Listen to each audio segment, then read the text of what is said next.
According to a new report by Axios this week, Donald Trump has absolutely had it with Jared Kushner. And according to sources within the White House that spoke to Axios, Trump regrets ever having taken advice from Jared Kushner.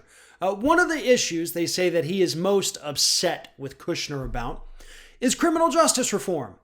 Because after all, Donald Trump did sign that executive order that effectively did nothing, to kind of rein in the police, even though it doesn't rein in the police.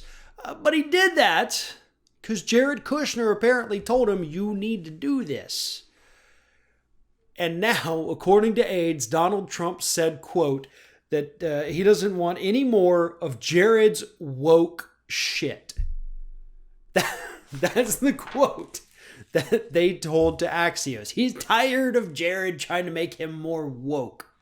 And there's a reason that he's tired of listening to Jared, and he feels that Jared's advice has hurt him politically.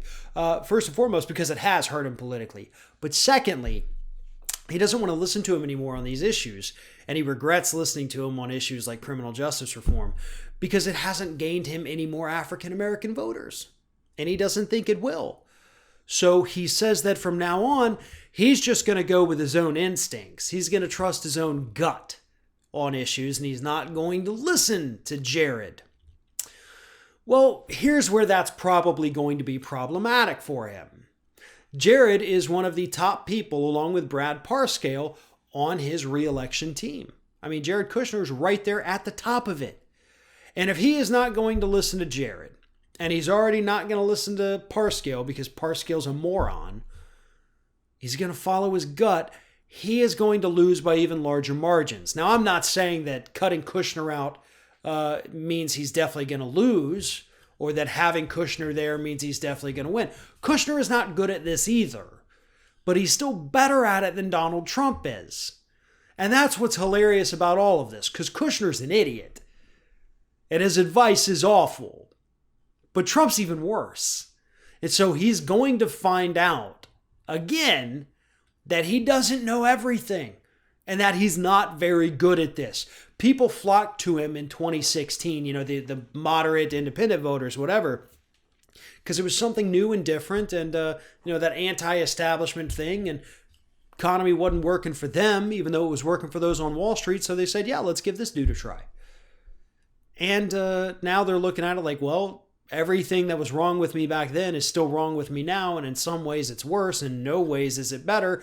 I'm going to leave. So Trump can't run the same campaign he did in 2016 and expect to have the same results, which is an electoral college victory, but a popular vote loss.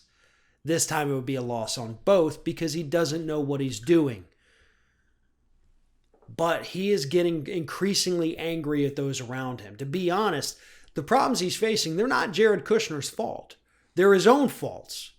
But he always has to have somebody to blame. Kushner encouraging him to do this executive order, that actually was a good thing. Trump working with Kim Kardashian to get people out of prison, that's actually a good thing. But now he's pissed off that he did those things because it didn't drive more African Americans to support his campaign. So he's not going to do it anymore, which shows you it was never about justice. It was never about making things better. It was all about how can it benefit me, Donald Trump. And when it doesn't benefit him, he throws a tantrum and says he's never going to do it again. He's going to listen to his gut. And his gut tells him to hell with black people. That's what his gut tells him. And let's see how that plays out for him in November, because I'm willing to bet it's not going to be good. We are most likely going to see Donald Trump have the lowest number of African American votes, the lowest percentage of African American votes in modern presidential election history. That is my prediction for 2020.